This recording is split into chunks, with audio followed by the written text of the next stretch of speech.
you all for being here today. You are on the United Nations SoCal chapter. This is the time in our meeting when we have a speaker. And I am so delighted that I was able to meet Jane Olson.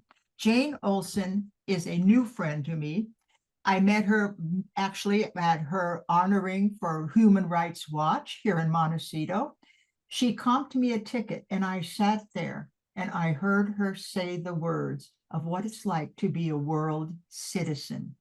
A world citizen who put her thoughts and her pain and the possibility into action. And you know, when I introduced her on my podcast, I said, we often feel helpless. We often feel despair. We also feel like, wait a minute, I'm just one person. What can I do? Well, she didn't take that attitude. She said, I am one person, and this is what I can do. I remember her first story going into Nicaragua. I knew about Nicaragua because I was at San Diego State University. I'm about 6 feet tall. My best friend was about 5 feet tall. She was an immigrant from Nicaragua. We were friends, and she was always trying to protect her family in Nicaragua. It wasn't easy. She would cry sometime at lunch when we were having lunch together. And I'm getting chills telling you about my friendship with Lillian. And Lillian's family put her into San Diego State University to protect her. And so when I read the chapter about Nicaragua and I heard what Jane did in Nicaragua, I became very aware that the reality of war is not something that we want anybody to ever experience. And Jane, with that, I welcome you to our UNA Southern California chapter, and I'm going to let you begin. What is World Citizen? Why did you take this journey as a humanitarian when you could have stayed home? Well, thank you so much, Barbara. You know, one thing leads to another. It's not like I sat down and planned I was going to be traveling to war zones and places of extreme poverty and disease all over the world. But I accepted an invitation in 1984 to go to Nicaragua and El Salvador with a delegation from my church. Because at that time, just like happened during President Trump's term as president, there were caravans of immigrants from Nicaragua and El Salvador coming north into Southern California. My church became a sanctuary church, and we set up a center on Central America to help people understand what was the dynamic down there and why people were being forced to leave, and then decided to send a delegation. And I was very surprised but pleased to be invited to join a small group from our church, including a priest who was fluent in Spanish and had gone to seminary in Managua, Nicaragua. It was a life-changing experience. And I think it taught me that that I had all the skills I needed. I'd been a very active community volunteer, and of course, did all the things the children were involved with. You know, a soccer mom, PTA, volunteered at Head Start, and one of my primary involvements, I don't think I mentioned to you yesterday, Barbara, was I was very active with the United Nations Association of Pasadena. Pasadena has one of the oldest UNA organizations in the country, and it's still very active. I think it was the 4th UNA established. And of course, that trip to Nicaragua led to many other trips, especially all over the former Soviet Union as it was breaking up. I was one of the first 100 Americans allowed to go into Ukraine. And I took with me copies from the UNA of the Universal Declaration of Human Rights. Could get, that was published by the United Nations, little booklets. I must have one around here somewhere, but I can't put my hand on it right now. But I would get it translated into the language of the country I was going to. And of course, in the trip to Nicaragua and El Salvador, I took copies of the Universal Declaration in Spanish, because most people didn't understand that they had these human rights, that their governments had signed on to the treaty that was, of course, the creative child of Eleanor Roosevelt, my role model, my champion. Um, and so I've been engaged with the UNA for a long, long time. Your Pasadena chapter is very active. Judith Harris was a past president for many years, and she had to say, she said, "I'm so sorry I can't join you today. We're having our first meeting on a full Saturday so that we can work together." And so the fact that you were a member of the United Nations Association and your church group went on these trips just blows me away. Thank you for sharing that. Yes, I appreciate your interest. But you know, it was people say, "How could you have that kind of courage?" What I found is we were meeting with hurting people and people in tremendous pain. They were the ones who were afraid. We were the ones there to offer them comfort and support. And you know, when you engage with someone who has an abusive government, um, it's very easy to bring the strength of being a U.S. citizen and all of the support that we could offer to them. And that I never, after I understood what was going on down there, I just felt privileged to be able to go. I can imagine to be right there in a community. Weren't you afraid? No, I wasn't. I was afraid for the people because I understood um, how pathetic their situation was and how at risk they were. You know what we were doing, and I don't want to focus all my time on Central America, but the Absolutely. wars that were going on, the Contras wars that were going on in the 80s were really wars between the US and the Soviet Union. We used proxy governments, small countries and third world nations. We fought little proxy wars. The Soviets supported the communist freedom fighters. The US supported what were really fascist dictators. There were no democracies, but we sort of played out war games with the Soviet Union in various third world countries, in Asia also, because we couldn't fight each other with all the arsenal of nuclear weapons we had. We'd blow up the world. So that's really what it was about. That's a pretty scary thing to even think about. Proxy wars with innocent people being murdered just to prove a point that I'm stronger than you are. Wasn't that the feeling you had? Yes, and it's going on today. I think the consequences of the Cold War are with us still. Hmm. I do believe that. And you know what I love about your book, World Citizen, of Journeys of a Humanitarian, is the stories of the people. I remember you saying you would make knitting circles in some of the countries. Talk about some of the hands-on stories that you experienced. Well, I guess the knitting circle in Bosnia, the former Yugoslavia, is my favorite experience. It's one that taught me um, the most about um, the potential for my being able to be a source of healing. As I mentioned, the uh, Soviet Union um, had suppressed people all over the world, and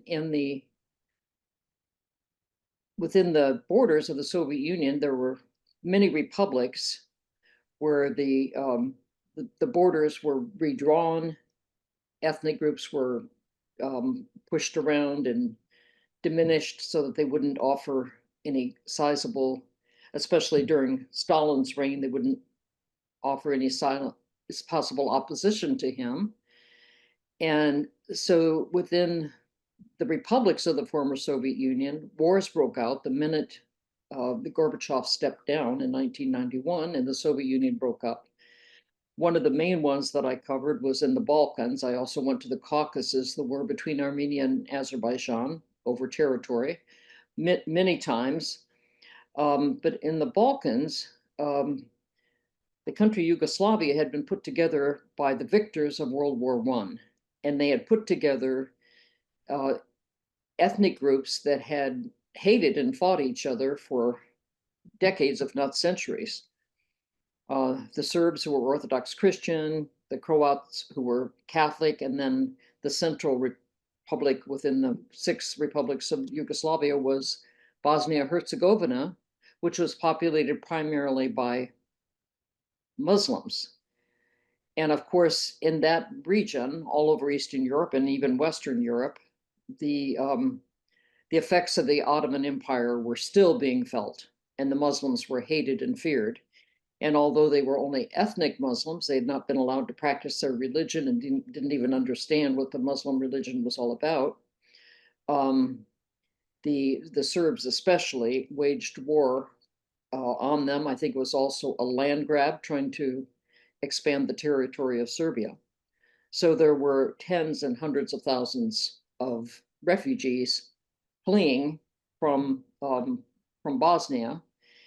And in the case where of the knitting circle, I went over early on in the war and found in Croatia a set of barracks that looked like a concentration camp, where there were in just one, they were wooden barracks that were not even winterized, and this was October, it was cold, and there were 3,500 women and children being sheltered, and they'd put in metal frame bunk beds just jammed in. You could hardly walk in between them. But I went over with a group from the International Rescue Committee. We had just formed the Women's Refugee Commission, because 85% of refugees are always women and children. The men are killed or the men stay to fight. And they needed women to gain the trust of the women refugees and ascertain what their needs were, to try to get stories of what had happened. And primarily because we were being told that rape was being used as a weapon of war. So I went over with 3 other women from the Women's Refugee Commission, and the minute we walked in, I mean, it was freezing cold, but it was emotionally cold also. There was so much trauma and tension. No one would talk to us. They weren't even talking to each other. They were just looking down. We had a very difficult time trying to make contact with anybody. So I had been knitting, and I simply went out and to the car and got my knitting, and I walked to the back of the barracks and put my back against a wooden wall and sat on a cold concrete floor and started knitting. I wasn't doing this rationally. I think I needed to do something with my hands, and I wasn't getting anywhere as much as I tried to talk to the women and even the children. So I just sat, and pretty soon the women came around me to see what I was doing. And looking over my shoulder, many of them went back to their bunk beds and picked up their own knitting and came and then almost automatically formed a circle around me, in front of me, a circle of women sitting and knitting. And in that kind of trusted circle of women, they started talking and telling their stories about the horrendous experiences, about the death and devastation, about the rape camps, about the loss of their homes and their families, and the trauma that they had experienced being forced out of their homes and their country. And it was a really profound realization for me that of the importance of just being, establishing the trust just by being there, and women doing women's work. So when they started telling their stories, they weren't talking to me, they weren't talking to each other, they were talking to the floor, the center of the circle. And I realized they hadn't even talked to each other at all. The trauma and fear, terror was so palpable. And it was an extraordinary experience of bonding. You did it. You did it. You just by being there, you opened the door to them sharing their hearts and what was going on for them. And I thank you for that. It takes a lot of courage to know that your intuition is going to lead you into what you need to do. Did that happen for you many times besides this one occasion? Well, practically every day, I had some kind of experience like this. Another experience that I've been sharing with women's groups. I've been doing a lot of talking since I published the book. Um, and I recently met with an organization called American Women for International Understanding. And I shared with them a story of coming across a refugee group in Azerbaijan. They were at war with Armenia. They'd been kicked out of their homes in Nagorno-Karabakh, and they were in a kind of a desolate valley. Um, they had just set up a camp, and I think a humanitarian organization gave them tents. Several hundred people, some were in families. But, and again, I was with the Women's Refugee Commission. We found a group of teenage girls who were kind of walking along the creek beside the road, and we stopped and asked them if we could talk to them. Of course, we had translators with us, and we squeezed into a tent with about probably 8 or 10 teenage girls and our delegation. It was very, very hot and stuffy. And the older women were trying to prevent the girls from speaking to us, but we kind of shut them out. And the girls, again, we had to earn some trust. And they started telling us how they were being raped within that camp by the fellow refugees, by the men who were there in that camp. They were sneaking away from their families at night and raping these teenage girls. It was the most shocking and unexpected, horrific tale I've told. This wasn't the enemy. This was within the group of several hundred refugees that were there, and clearly the girls hadn't told each other. They each thought they were the only one. So um, that came about because part of our training with the Women's Refugee Commission is to always ask, "Do you feel safe?" And that's when it started coming out, and the girls were clearly shocked that they weren't the only ones. Several of them then confessed that they were pregnant and they were trying to find weeds in the hills and make tea to try to abort the pregnancy because it would mean the end of all life possibilities for them. And we were able to get them help, get them protection, and that was also just an amazing experience, a surprising experience, but a sense of really having been able to do something to help them. I have a whole chapter about it, so I won't go into it any further, but uh, In the chat, this is just horrific. I did not realize until I started reading your book some of the crimes we commit against each other in our own groups. And that shocked me also. And then we had a question come in. What is a sanctuary church? Would you talk a little bit about that? yes, I appreciate that question. Um, it's a safe place. We allowed immigrants to come into the church. We gave them shelter. Some of us took them into our homes, and help provide for them. But sanctuary really means safe place. And And this was All Saints Episcopal Church in Pasadena, which is quite well known.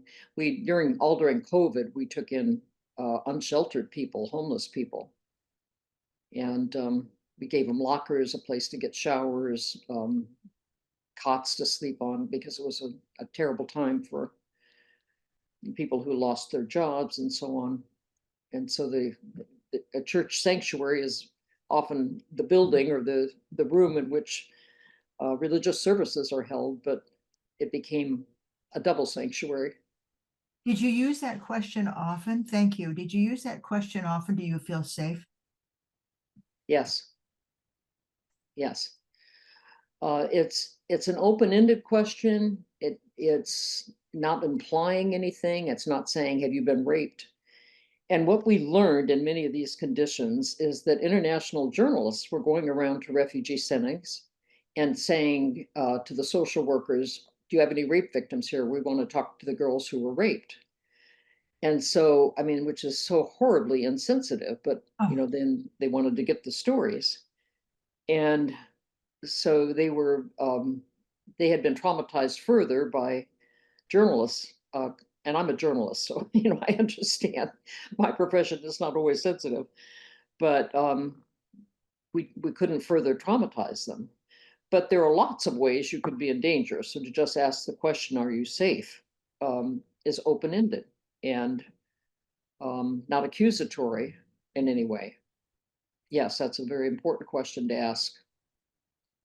Well, as we were talking on the Peace podcast, I read a statement that you said, I just held these slippers in my lap. And it was so interesting because I opened up the book to any page because I have read your book and my tear-filled chain pages as well as the heartfelt emotion. And I said, what was this about the holding these slippers in your lap? Well, when I left the knitting circle, the first story I told you, one of my first trips to the former Yugoslavia, it was actually my third trip to the former Yugoslavia. I went many times. I became obsessed with that war because I had traveled through Yugoslavia um, in the 70s when my husband was a student at Oxford. We went to Yugoslavia and had it because it was one of the cheapest places in Europe to travel, and the people were so nice and the land was so beautiful that I cared a lot about that country. But when I got up to leave that knitting circle that I first described, one of the women who hadn't said a word, but she was sitting in that circle in front of me, maybe four women away. And I know, by the way, I noticed when that circle was set up, um, the women, as they gained trust, they made the circles tighter and smaller, like they wanted our legs to touch. They wanted to touch, to feel the safety of connecting with each other, which they hadn't done. But one of the women came up and held out a pair of knitted wool socks that she had made, and all of the women were knitters. They knew how to knit. She had made these slippers, and she pantomimed like this that she had unraveled a sweater to get the yarn to make the slippers, and she wanted me to have them. She handed them to me with the biggest smile. There's a photo of her in my book. Normally, I would have the slippers right here on my desk, but I'm not sure right now where they are. Um, and when I got into the car, sort of stunned by this generosity and realizing that I had to accept her incredibly generous gift with equal grace to the grace with which she gave them, I took them out to the car and I was telling my colleagues about the story and I showed them the slippers and then I realized that my feet were about twice as big as the slippers. I have big Dutch feet, hands and feet. And so I called myself Cinderella stepsister and started laughing. But I realized it gave me the idea that the women of Bosnia, one way we could help was to get yarn to them. And so we set up a program called Knitting for Bosnia.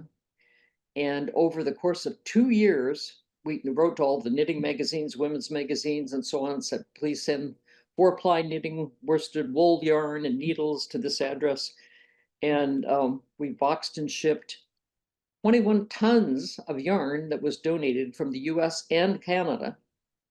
And it was one of the best, most practical responses.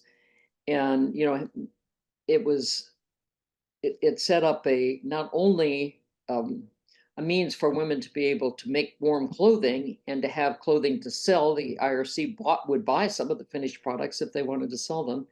But it also, we were told by the social workers that went around to the camps that the psychosocial healing that happened in every setting from women sitting in circles knitting was measurable, that it was really one of the most healing things. That's so So beautiful. I love that story. I love that story too. It allows us to see that under all of our pain and sorrow, there's still a human connection. And it might be as simple as knitting together. Well, I did that when I was a little girl. When we were little, we didn't have TV. We had embroidery in the radio. And I was hoping on my making napkins and things from my hope chest, which I still have, and I never bought out the hope chest. And so, but bonded my family. My little sisters would color, and my dad would moan and groan. I want to listen to another show, and the girls would all do their thing. And so there's a bonding that takes place when you're together. Yes. Did you see that in other countries too? That bonding? Oh, yes, but one of the most interesting repercussions of this program, years later, I don't know if you remember that Sarajevo, the capital of the Republic of Bosnia Herzegovina, was a city that actually had the 1984 Winter Olympics. LA had the Summer Olympics, and Sarajevo in Bosnia had the Winter Olympics in 1984. It's a beautiful city that is surrounded by mountains, so there's a lot of great skiing. But I went back. That city was held under siege for 1,000 days, and the Serbs had snipers all around the hills, and anyone who moved was shot and killed. I did a whole chapter just on Sarajevo, but I got to go there with Landmine Survivors Network at the end of the war, when the city, the siege on Sarajevo was ended. We went because there were a lot of amputee victims of that war.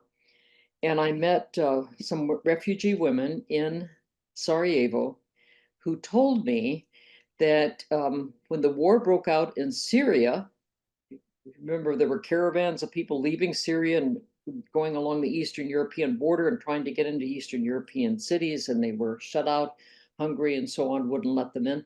Some of those refugees ended up in Sarajevo, and the Bosnian women who had participated in the knitting circles set up knitting circles for the Syrian women, which I thought that made me cry. I mean, I thought that was one of the most beautiful examples of paying it forward.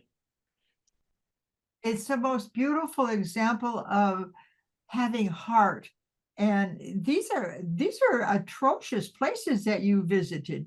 Did you have an itinerary? Did your heart lead you? How did you go to some of these war-torn zones, and how did you get in? Well, I traveled with many different international humanitarian organizations and, of course, Human Rights Watch. I chaired the International Board of Human Rights Watch for many years. And I went with them. In the case of Human Rights Watch, always our researchers specialists, researchers wrote the reports, but I got to go along and bring other board members and supporters of Human Rights Watch.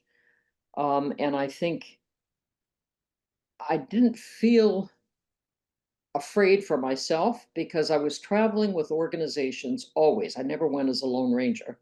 I was traveling with organizations that had a presence there, that were established, that had staff members in the field on the ground that were known and trusted.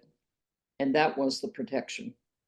Yeah, that would make sense. Dave Rice asked the question, Jane, was that organization American Women for International Understanding? Yes. Good. Mhm. I think it was established about 12 years ago. There's strong leadership here in Pasadena, and I did a program for them because my book is all about international understanding. And so one of the women read it and said, and invited me to be a speaker. Um, so I did that just last week. It's some time ago. We had the date on the calendar. How did you turn your travels as a journalist and as a photographer into a book? What was the motivation to do that? Well, how did I slow down long enough? Well, what happened is about 6 or 7 years ago, I fell down a flight of steps, carrying things and running down carpeted steps in stocking feet, slammed into a floor and triple fractured my ankle. I broke all three bones in my ankle. I ended up Whoa. spending a month at Mayo Clinic with a fabulous foot specialist who was able to save my foot. Otherwise, I would have been an amputee. And I spent a month at the hospital. Then I came home and I spent 6 months in a wheelchair. And one of my friends suggested that she'd heard me tell some of these stories. especially the knitting story. It's my favorite story. I've told it many times. And she said, "Why don't you write a book?" And so I got started. I have horizontal um, filing cabinets under my desk, and I could reach them from my wheelchair. And I am a saver. I had files from every trip.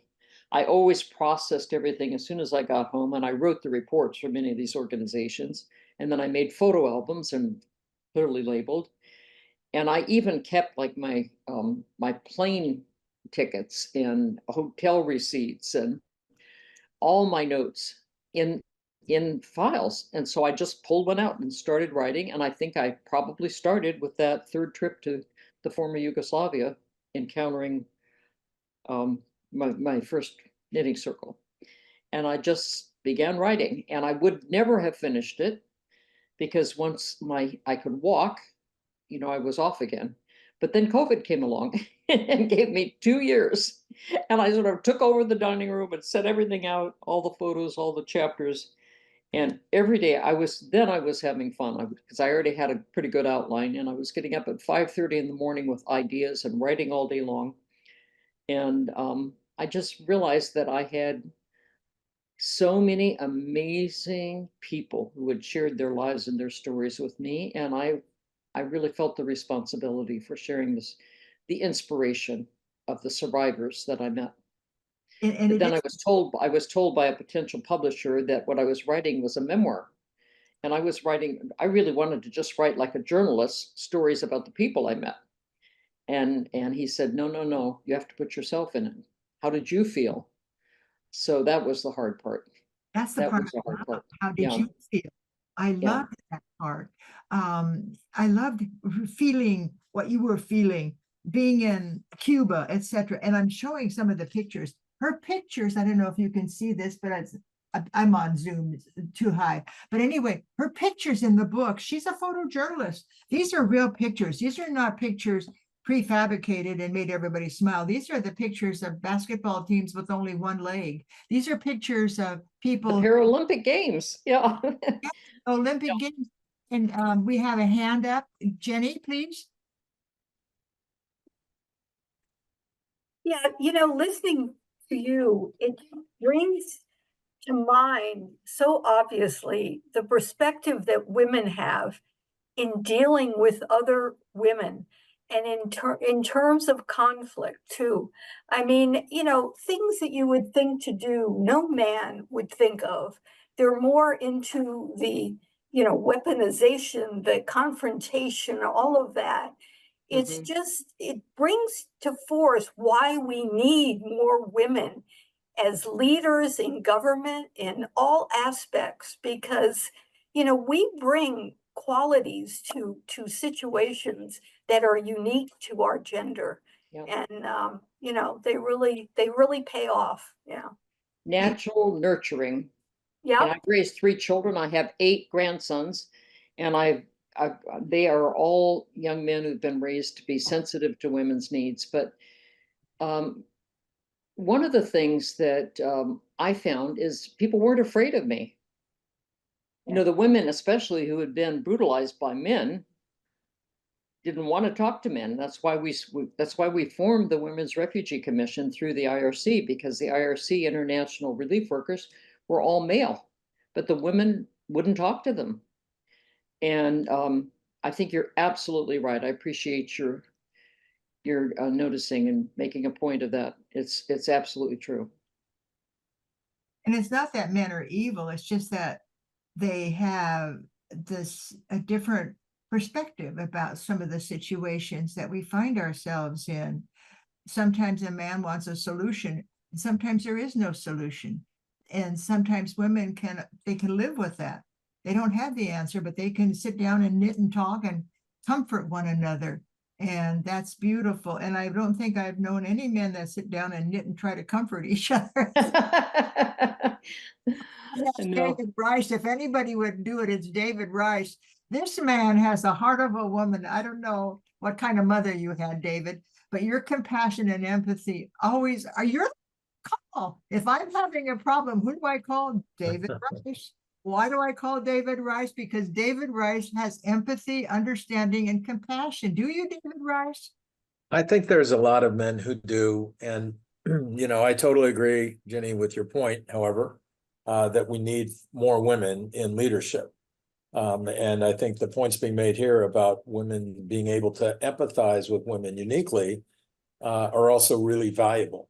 But it's just part of our education system and the way we are raising kids. I do think today's culture is a lot more balanced than when it comes to that. I think we have a lot more sensitivity going on around this. So, it's just a progressive thing. And there needs to be a space also for men to, to be able to, I think, show that kind of empathy without, being tagged as not masculine or whatever, but it's growing and it's happening. It's an awareness thing, and we just need to keep promoting it. And Well, I Theo, want to, There is a thing, the Representation Project, I don't know if you guys are familiar with it, but they have a whole thing on the emerging new masculinity. They make Yeah. a big project out of that. So that might be something we might want to look into as a group. absolutely, you're Yeah. our program chairwoman, and so you just give I'm not, but I can refer you to what it's all about. Yeah. yeah. Well, now, let me give you a definition. I think one of the things that I would like to see is a redefinition of strength. strength. Because I think in our culture, and all of the movies and popular media, it shows strength, usually accompanied with muscles and guns, right? Mhm. Here's a definition that I heard in a sermon at my church. There is nothing so strong as gentleness, and nothing so gentle as real strength. Yeah. And I agree that if there are men who have great compassionate hearts and are nurturing, but their bodies are male, and women who have been abused by men are instantly afraid. And so for a man to sit down and just be, he might have had a similar reaction. I mean, I don't know. I think it's quite possible. I like that, and I think that if I may, the I think sometimes it's a stronger reaction to an injustice, to rather than to try to counter it with a greater force, to then sit back and sort of allow it either to play out or to have a different kind of approach, to these kinds of situations, and that also, I agree with you on the need to rethink how we define a lot of things. The idea of strength, the idea of what's masculine, what's feminine, what's real leadership, what's maturity. I mean, there's a lot here, but what we don't want to do is stereotype.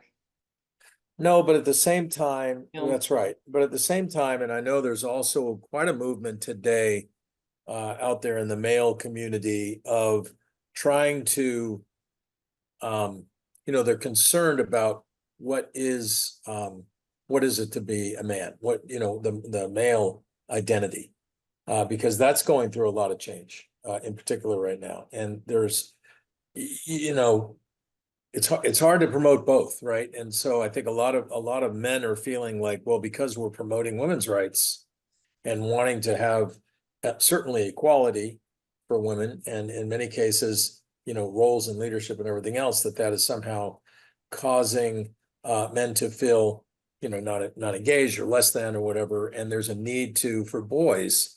There's a lot of folks that are very concerned about the identity that boys are relating to as a man, and to better understand that. So it is actually a very interesting topic, and there's a lot out there, and I think it's definitely worth a lot of discussion. And Jane, the fact that you are a woman probably helped you talk to some of the victims of rape and things that were atrocious, right? Oh, no question. No question. And David, I met, if I have time for one more quick story. please. I mentioned Sarajevo was under siege. Well, people were it was shut down. Nobody could come in or out for the whole of the 1,000 days. But in the beginning of that, parents threw their children, even toddlers, into buses, cars, anything that was leaving the city as the siege was being implemented. And they arrived in Croatia down on the Dalmatian coast in Split. And there was a group of women down there who, I can't remember what they called themselves, but they set up a formal means to meet the cars and buses that were arriving with children. And they set up a means of identifying, taking information on the kids, what they were wearing, what vehicle they were in, who they were with, trying to get as much detail about each child as they could, because they were coming by the hundreds. And then they took them to a sanctuary island. And one of the women, the Croatian woman who had set this up, I asked her, what did she do for her career? What was her job or employment? And she said, "Oh, I'm just a mother." And I wrote in my book, a mother, just a mother. That's exactly what these children needed. A lap and two arms, the nurturing ability, but also understanding the trauma and the need of these children. So never apologize for being just a parent. That is so beautiful. I'm wanting to end this meeting with thoughts from people who are watching us right now. Anybody have a thought? Because I'm going to close down this meeting because I want to put it on Peace Podcast. And I like to keep our interviews about 30 minutes so that people can get inspired. Jane, I didn't ask you how to buy your book. I mean, come on, let's get down to the nitty-gritty. How to buy this gorgeous book? Okay, well, you could buy it through my website, which is worldcitizenthebook.com. Worldcitizenthebook.com. World Citizen the Book. Okay. Worldcitizenthebook.com. Or it's available on Amazon. It's available through Barnes and Noble, and you can get that link through my website also. I bought it when I was going to go to your human rights honoring.